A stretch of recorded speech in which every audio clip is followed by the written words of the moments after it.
A powerful Mafia boss in New York destroyed her old shop, then realized she was the woman who saved his grandfather's life. The notice came on a Thursday, hand-delivered by a man in a grey suit who didn't make eye contact. It informed Rosa Martelli, in language that was polite enough to be insulting, that the property at 218 Mulberry Street, the property her grandmother had purchased in 1961, the property where Rosa had grown up, the property that currently housed Martelli's alterations and tailoring, was required for acquisition by Carro Enterprises LLC, effective in 30 days, and that a generous compensation package had been arranged, and that she was encouraged to contact their office at her earliest convenience to discuss terms. Rosa read it once. Then she tucked it under the counter between a pincushion and a box of spare buttons and went back to hemming the wedding dress draped across her workbench. She did not call. Rosa Martelli was 28 years old, with dark hair she kept pinned up while she worked and the kind of hands that never stopped moving, threading, measuring, smoothing, adjusting. She had grown up in the back of this shop the way other children grew up in playgrounds. Her childhood measured in the rhythm of the sewing machine and the particular vocabulary of the trade. Grain and bias, basting and blind stitch. The difference between what a garment was and what it could be.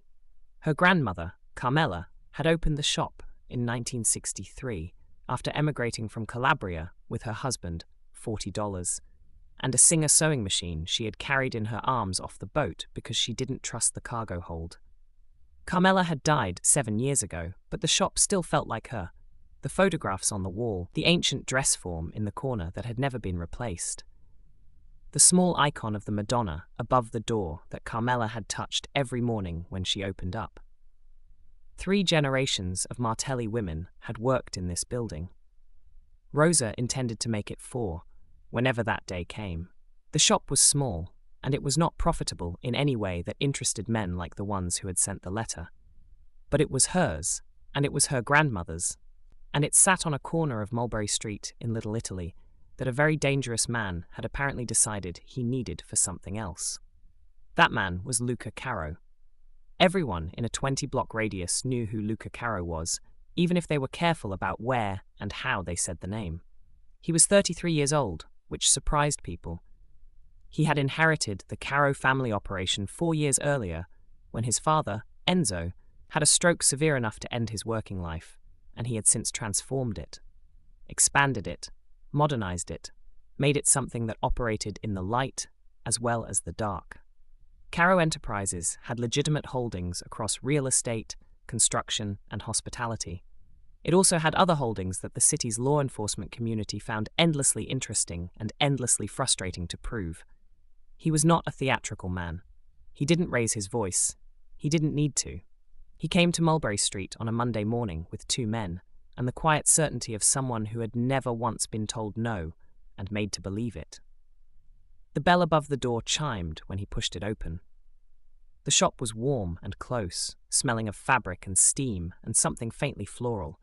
The sachet Rosa kept hanging near the door, the same kind her grandmother had always used. Dresses in various stages of completion hung along the back wall. Bolts of fabric were stacked in shelving along one side. A radio on the counter was playing something old and Italian, turned low. Rosa was at the work table. She looked up and did not stand. Mr. Carro. Her voice was level. Her hands rested flat on the table. I received your letter. He looked at her for a moment. Then you know the situation. I know what the letter said. She removed a pin from between her lips and set it in the cushion. I didn't respond because the answer is no. One of his men moved slightly. Luca didn't look at him. The offer is fair, he said. More than fair. Take a day. Look at the number again. I've looked at the number. Her voice didn't change. This shop has been in my family for 60 years. My grandmother built it. My mother worked in it. I learned to sew in this room. She met his eyes directly, which not many people did. There is no number. He studied her. He had expected calculation. Everyone calculated. Everyone had a price. That was simply how the world worked. But this woman was not calculating. She had already done the calculation, years ago probably, and arrived at a position she had no intention of moving from. It was not an experience he was accustomed to. Miss Martelli, he said, and his tone shifted into something that was not a threat, but was adjacent to one. I would think carefully before. I have thought carefully. She picked up her work again. The answer is no. He left without another word. He sent the men back on Wednesday night. He wasn't there himself. He was across the city at a dinner that gave him an alibi he hadn't consciously planned, but that existed nonetheless. His men knew what to do. They had done it before, in other neighborhoods, with other holdouts. It was a message, not a destruction, a demonstration of what became possible when people made the wrong choice. They broke the front window. They overturned the dress forms, scattering them like fallen figures across the floor. They pulled fabric from the shelves and left it in heaps. They knocked the photographs from the walls. They swept the workbench clean, the pincushions, the scissors, the ordered rows of thread in their wooden rack, all of it scattered or broken. One of them knocked the icon of the Madonna from above the door. It hit the tile floor and cracked cleanly in half. They were in and out in 4 minutes. The street was quiet. No one called the police, because this was a neighborhood that had learned over generations that calling the police about certain things led to outcomes worse than the things themselves. Rosa arrived at 6 in the morning, as she always did, and stood in the doorway for a long time. Then she went inside and began picking things up. She found the Madonna in 2 pieces near the door. She held the pieces together carefully, assessing the break. Clean. Repairable, if she used the right adhesive and took her time with it. She set it on the counter with deliberate care and kept moving. The photographs she gathered from the floor. Most had survived. The glass in 2 frames was cracked, but the photographs themselves were unharmed. Her grandmother's face looked up at her from one of them, taken the year the shop opened. Carmela, at 32, standing in front of the window in her good dress, fierce and proud, and slightly squinting against the summer sun. Rosa put the photograph back on the wall first, before she did anything else. Then she swept the floor. Then she righted the dress forms.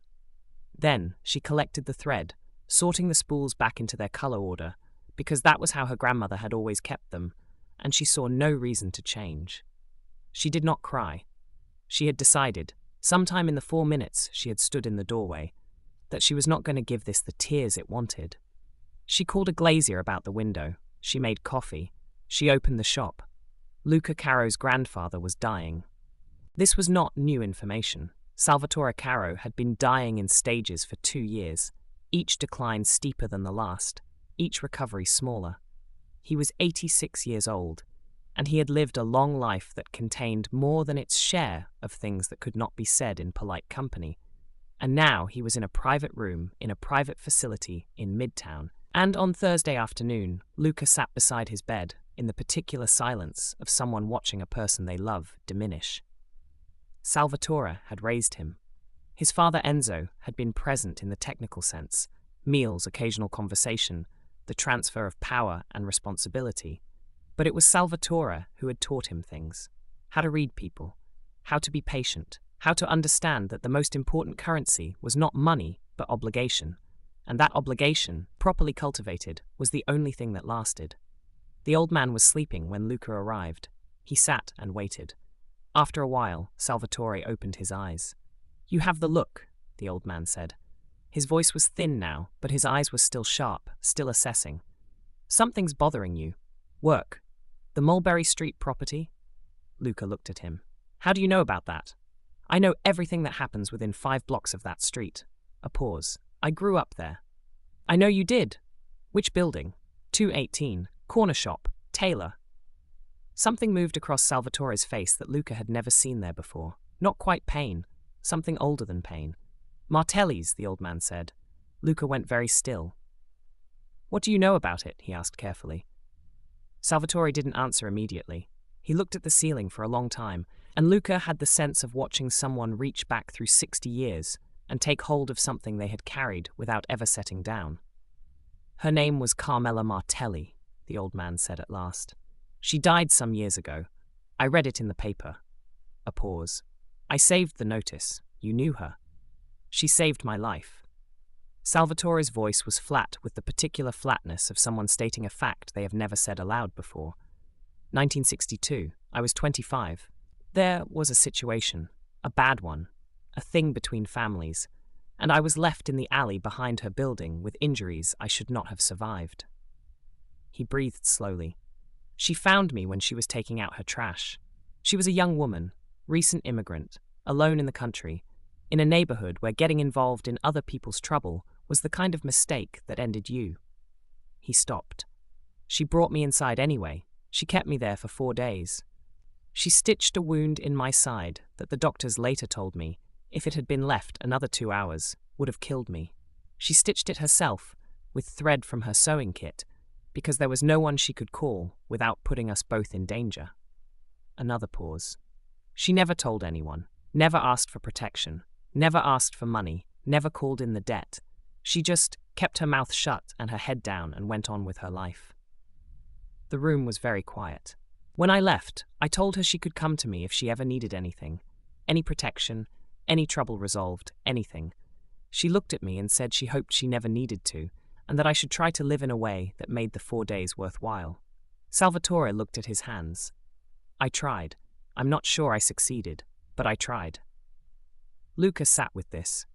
You never told me, he said. It was not a story that required telling. It was a debt that required honoring. The old man's eyes moved to him. I made sure nothing ever troubled that shop. For 60 years, whoever worked in it, whatever they needed, the neighborhood understood it was untouchable. A pause, and now something in Salvatore's voice was different. What did you do? Luca said nothing. Luca, the old man's voice was very quiet. What did you do? He drove to Mulberry Street himself. No driver, no men. Just him, at 7 in the evening, parking on the corner and sitting in the car for 10 minutes looking at the shop. The window was new, fresh glass, not yet fully sealed at the edges. Through it he could see the lights on inside, the dress forms back in their places, the wall of photographs. A closed sign hung in the door, but there was a light on in the back. He knocked. A long pause. Then footsteps, and the door opened, and Rosa Martelli looked at him with dark eyes that held no surprise whatsoever, as though she had been expecting him, or someone like him, and had already decided how it would go. I'm not selling, she said. I'm not here about the property. He met her eyes. I'm here because my grandfather just told me who your grandmother was. Something shifted in her expression. Fractional, but there. You'd better come in, she said. She made coffee without asking if he wanted any, which he suspected was characteristic of her. He sat on a stool at the end of the workbench and watched her move around the back room with the practiced economy of someone who knew exactly where everything was and why it was there. He told you the story, she said. It was not a question. Yes. My grandmother told it to me when I was 12. She poured the coffee and set a cup in front of him. She didn't tell me the name. She said she never asked it in the beginning, and by the time she knew who he was, she decided it was safer for both of them if she kept not knowing. Rosa sat across from him with her own cup. She said he had grey eyes and very bad manners, and she wasn't sure he was worth the trouble until the 3rd day, when she caught him trying to fix her machine while she was sleeping, because the motor was running rough, and she decided anyone who did that while he was half dead couldn't be entirely without merit. Luca looked at his coffee. He said she stitched his side with her good thread. She was annoyed about it for years.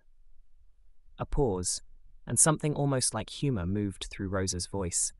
She kept the needle she'd used in a small envelope in her sewing box. I found it after she died. There was a note with it. It just said The Stubborn Man, 1962. Something loosened in Luca's chest, a small, unexpected thing. I didn't know, he said, about any of it. My grandfather, he kept it separate, he kept it protected, and I came in here without knowing what I was walking into. And then you sent your men. Her voice was not accusatory. It was simply accurate. Yes, she looked at him steadily. The window I've replaced. The thread rack, one of the legs is bent, but it still stands. The photographs are fine. The dress forms are fine. She paused. The Madonna my grandmother brought from Calabria cracked in 2. He held her gaze. I'll make it right. You can't make that right. No, he said. You're correct. I can't. A pause. But I intend to try anyway. She looked at him with the same assessing quality his grandfather had. the look of someone taking inventory of a situation and determining what could be salvaged. He had the uncomfortable sense that the verdict was still open. "The property," she said. "The project will be redesigned. The building stays." She blinked, the first sign of surprise she'd shown. "That will cost you significantly." "Yes." "Why?" He thought about how to answer that. "Because my grandfather has been keeping that woman's shop safe for 60 years, he said, "and I walked in here and undid it in a week. And because—" He stopped. "Because she stitched him up with her good thread when she didn't have to, and she kept her mouth shut when talking would have been easier, and she never called in the debt. That kind of thing." He paused again, finding the words. "That kind of thing should not be repaid the way I repaid it." Rosa was quiet for a moment. The radio on the counter was playing something low, the same old Italian station, he realized, that had been playing when he walked in on Monday. "She would have had things to say about you," Rosa said. "None of them flattering initially. I gathered. She came around on people eventually. It just took evidence." She turned her coffee cup between her hands. "She used to say that the most difficult alterations, the ones that came in completely wrong, badly made, every seam in the wrong place, those were the ones you learned the most from, because you had to take them apart carefully, understand how they'd gone wrong, and rebuild them correctly." She looked at him. She was usually talking about clothes. Usually. Not always.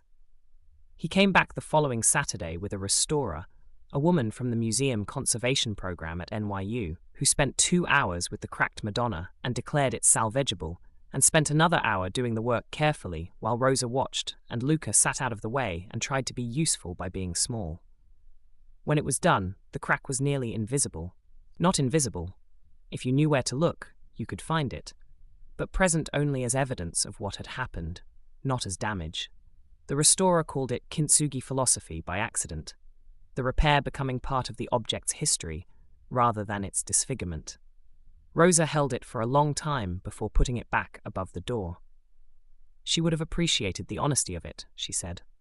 Leaving the mark. She always said pretending something hadn't happened was a waste of everyone's time. Practical woman, ferociously. A pause. She would have said the same about people. He looked at her. "Is that a comment about something specific?" Rosa almost smiled. She would have said a man who comes back and tries to fix what he broke is more interesting than one who never broke anything. A beat. She also would have said interest is not the same as trust, and trust takes considerably longer. That seems fair. It is fair. She turned to look at him directly. "Come back next Saturday. I have a commission I'm working on, a suit for a man who hasn't worn one in 30 years. I'd like a second opinion on the shoulders." He looked at her. "I don't know anything about tailoring." "I know," she said, "but you'll have opinions anyway, and it'll be useful to argue with someone." She turned back to the Madonna, adjusting it slightly above the door. "My grandmother always said the best work happened in the presence of a good argument." He came back the following Saturday, and the one after that. He met the neighborhood, slowly, carefully, with the understanding that trust in a place like this was not extended but earned, and that it was earned in particular ways that had nothing to do with money. He helped Mrs. Earn, a bait from 3 doors down, carry her groceries up the stairs because her knees were bad and she had been too proud to ask for 2 years. He fixed a dispute between 2 families on Hester Street that had been festering for months, fixing it not through force but through the uncomfortable and time-consuming work of making both sides feel heard. He stopped by the corner bakery enough mornings that the woman behind the counter started having his coffee ready before he ordered it. He visited Salvatore and told the old man what he had found and what he had done. His grandfather listened without expression until he finished, and then said, in a voice like the closing of an old account, "Good, now don't waste it." On a Friday evening in October, Luca sat in the back room of the tailor shop while Rosa let out the seams on a wool coat, and the particular quality of the silence between them had become something he recognized as rare. The silence of 2 people who had come through something difficult to a place that felt, tentatively and genuinely, like the beginning of something else. What was she like, he asked. Really? Rosa's hands kept moving. She was difficult, she said.